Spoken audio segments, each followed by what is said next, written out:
Everyone wants to jump higher. It is one of the most searched topics in all of volleyball training, and simultaneously one of the most widely misunderstood. Most players go to the gym, start a program of squats, lunges, and calf raises, work genuinely hard for weeks or months, and then measure their vertical jump and wonder why it barely moved. They feel stronger, they look more athletic, but the ceiling barely changed. The problem is not their dedication or effort. The problem is that they are training the wrong physiological quality. Your vertical jump has exactly two components. The first is strength, how much total force your muscles can produce at maximum effort. The second is rate of force development, how quickly your muscles can produce that force from a resting state. Slow, heavy training in the gym builds the first component reasonably well, but jumping is not a slow movement.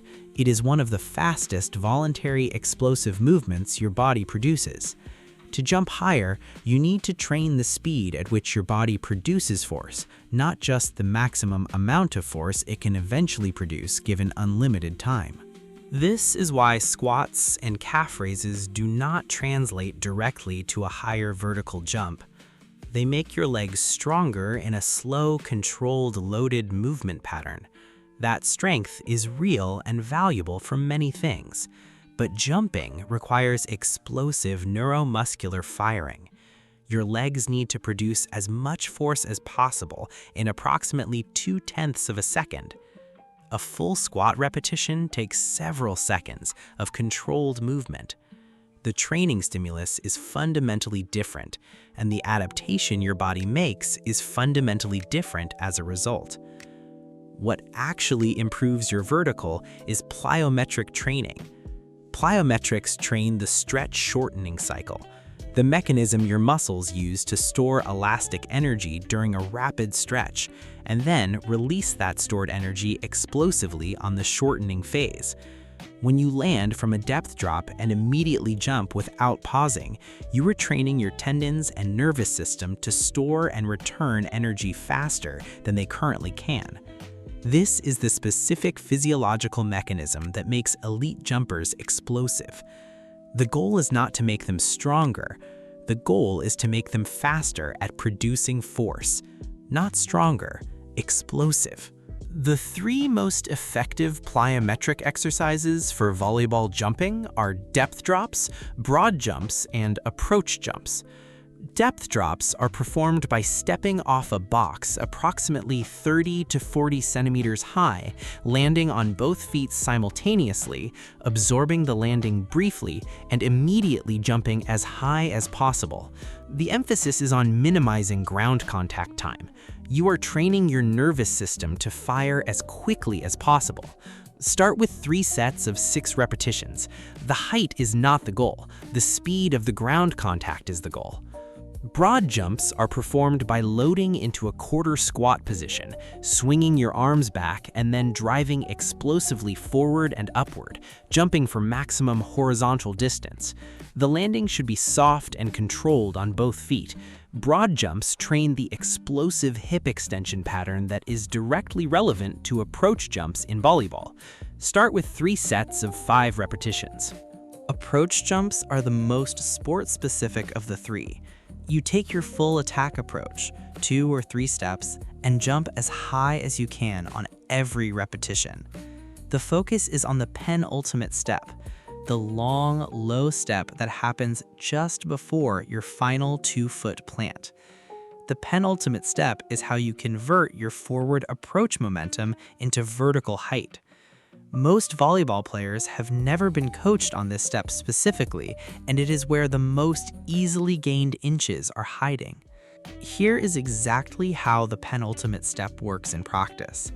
As you approach the net for an attack, your second to last step needs to be noticeably longer and lower than your previous approach steps. Your hips and center of gravity drop slightly during this step. This lowering of the center of gravity while moving forward loads the hips and knees.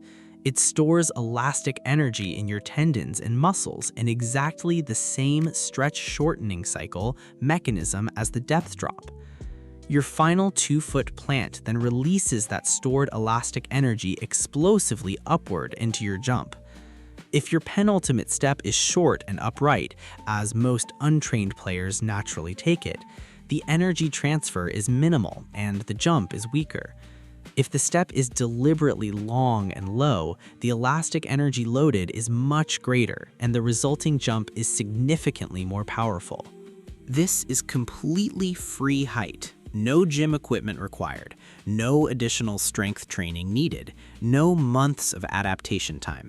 Players who fix their penultimate step mechanics commonly gain 2 to 4 inches on their approach jump within a single week of focused, conscious practice. It is genuinely the fastest vertical improvement available to a volleyball player who has not been coached on their approach mechanics, and it requires nothing except understanding why the step works and then practicing it deliberately. Here is your structured 6-week training plan for approach jump improvement. 3 times per week, perform the following specific sequence. Begin each session with 10 minutes of dynamic warm-up, leg swings, hip circles, jumping jacks, and light skipping to progressively prepare your tendons and connective tissue for explosive loading. Cold tendons are vulnerable tendons. Never skip this warm-up phase. Then perform 3 sets of 6 depth drops, focusing entirely on minimizing the amount of time your feet spend in contact with the ground at the bottom. The faster the ground contact, the better the training stimulus. Rest 90 full seconds between sets. Then perform 3 sets of 5 broad jumps, focusing on maximum explosive hip drive and forward upward projection. Rest 90 seconds between sets.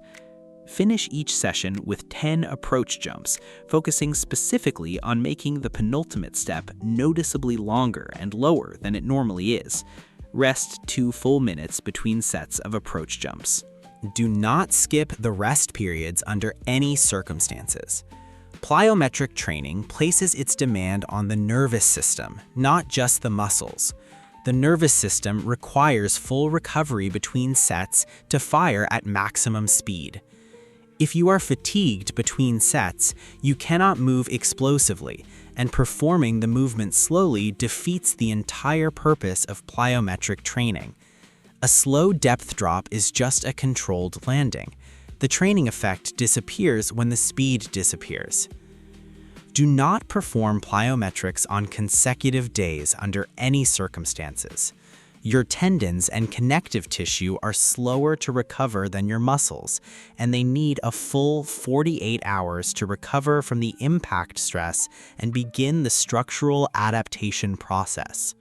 3 sessions per week, with at least 1 rest day between each session, is the correct structure for this protocol. After 6 weeks of this protocol, measure your approach jump height by marking your highest standing reach on a wall, and then your highest approach jump reach. Compare the 2 measurements before and after. Most players following this protocol consistently see 2 to 4 inches of measurable improvement in their approach jump.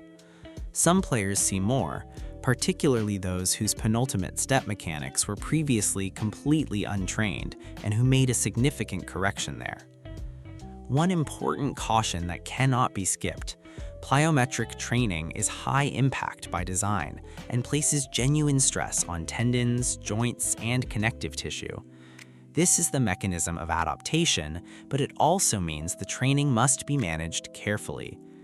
If you have any existing knee, ankle, or Achilles tendon issues, reduce the starting volume significantly and progress more gradually than the plan suggests. Do not increase your total weekly plyometric volume by more than 10% from one week to the next. Listen carefully to your tendons. If they hurt noticeably during training or persist in soreness for more than 24 hours after a session, reduce the load and give them more recovery time before the next session. The difference between a player who works genuinely hard in the gym for months and still does not jump higher, and a player who follows this specific protocol and sees results in 6 weeks is not talent or genetics. It is training specificity. Your body adapts to exactly what you train it to do in exactly the way you train it. Train slow, controlled movements slowly, and your body will become better at slow, controlled movements. Train explosive movements in an explosive manner, and your body will become better at explosive movements. The adaptation matches the stimulus with remarkable precision. Stop doing calf raises and wondering why your vertical is not moving. The calf raises are not the answer for this problem. Start training the way your nervous system actually learns to generate explosive force. Your approach jump is waiting on the other side of 6 weeks of the right specific work.